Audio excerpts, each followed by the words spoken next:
Hi everyone, welcome back to this video on the different types of computers. Today I'll be discussing the ATX form factor.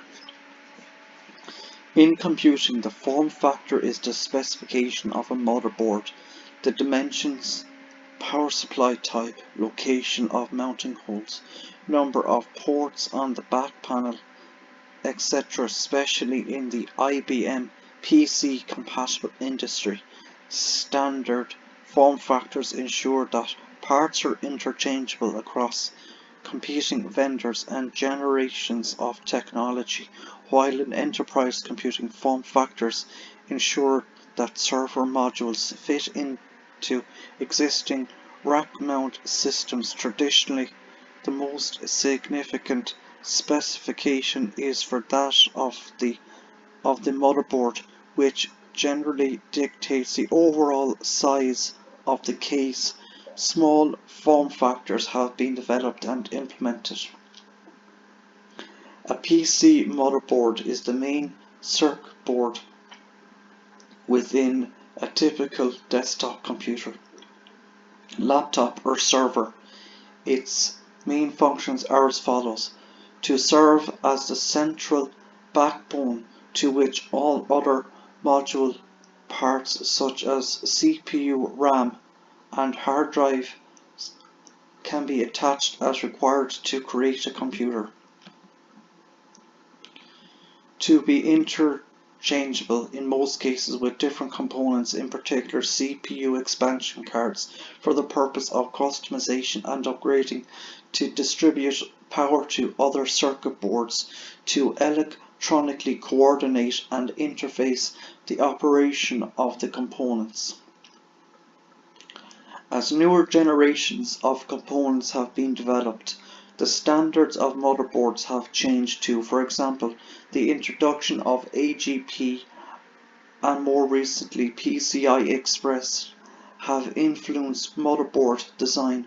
However, the standardized size and layout of motherboards have changed much more slowly and are controlled by their own standards. The list of components required on motherboard changes far more slowly than the components themselves. For example, Northbridge microchips have changed many times since the introduction, with many manufacturers bringing out their own versions, but in terms of form factor standards, provisions for Northbridges have remained fairly static for many years.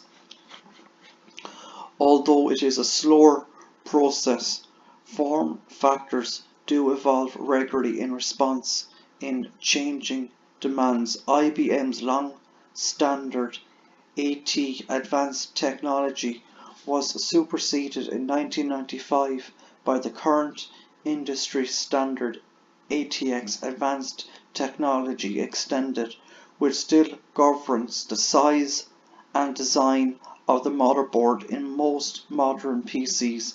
The latest update to the ATX standard was released in 2007.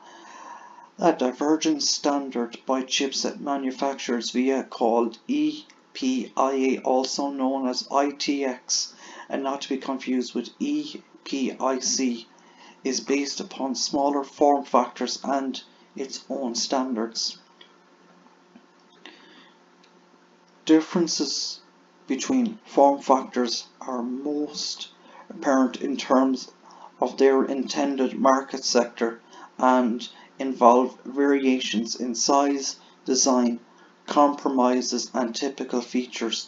Most modern computers have very similar requirements, so form factor differences tend to be based upon subsets and supersets of these. For example, a desktop computer may require more sockets for maximum flexibility and many optional connectors and other features on board, whereas a computer to be used in a multimedia system may need to be optimized for heat size, with additional plug-in cards being less common. The smallest motherboards may sacrifice CPU flexibility in favor of fixed manufacturer's choice. Hardware standardization is one of the greatest strengths of desktop PCs. You can mix and match parts to your heart's content, but not all motherboards are the same physical size. There are different form factors for different types of PCs. Just like other PC components, motherboards have standardized form factors including ATX, Micro ATX, and Mini ITX.